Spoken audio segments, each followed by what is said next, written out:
ছুটির দিনে জেলাশাসকের আবাসে গিয়ে রাতে গোমতী জেলার জেলাশাসক তরিৎকান্তি চাকমার সাথে সাক্ষাৎ করতে চেয়েছিলেন তীব্রামথার সুপ্রিমো প্রদ্যুৎ বিক্রম মাণিক্য দেববর্মার নেতৃত্বে এক প্রতিনিধি দল। সেই দিন জেলাশাসক তাদের সঙ্গে দেখা না করায় বেজায় চটেছেন প্রদ্যুৎ বাবু।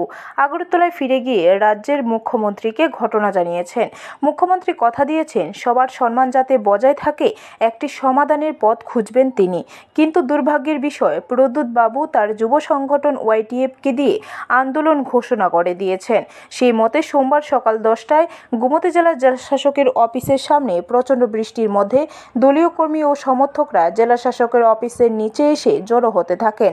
পুলিশের গোমতী জেলার পুলিশ সুপার নমিত পাঠক, অতিরিক্ত পুলিশ সুপার সৌভিক দে, মহকুমার পুলিশ অফিসার নির্মাণ দাস সহ কয়েক শত ত্রিপুরা পুলিশ, টিএসআর, কেন্দ্রীয় বাহিনী, সিআরপিএফ মোতায়েন করা হলেও জেলাশাসকের অফিসের নিচে পুলিশ ব্যারিকেড নিমিষে তুলে নিয়েছে সংগঠনের কর্মীরা।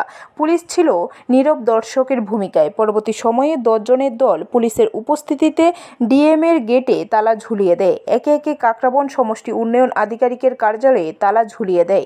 পরবর্তীতে কিল্লা সমষ্টি উন্নয়ন আধিকারিকের কার্যালয়ে গিয়েও তালা ঝুলিয়ে দেয়। এদিকে তীব্রামথার এক নারী নেত্রী বলেন, আজকে গোমতী জেলা শাসক অনুপস্থিত ছিলেন। चाह रहे हैं कि जो प्रोटेस्ट हो पीसफुल हो, किसी प्रकार का वायलेंस ना हो। Symbolically they have placed 1 lock. तो हम चाह रहे हैं कि प्रोटेस्ट पीसफुल रहे, इसलिए हम कोई इस तरह का बल प्रयोग नहीं करें जिससे कोई लॉ एंड ऑर्डर सके। कि जो अगर पीसफुल प्रोटेस्ट है तो प्रोटेस्ट करना सबको अलाउड है। ये सिंबॉलिक प्रोटेस्ट है, दैट इज बीइंग डन। ये बल प्रयोग हम करेंगे अगर वायलेंस होगी तो प्लान है। आप 10 लोग आइए, ताला दीजिए, जाइए। ये देखिए कि they have a right to protest peacefully, they are protesting and from our side हम लॉ एंड ऑर्डर मेंटेन करना है हमें, कि किसी की जान माल को भी कोई प्रकार का खतरा ना हो। तो that is our priority. Bureau report, खबर त्रिपुरा।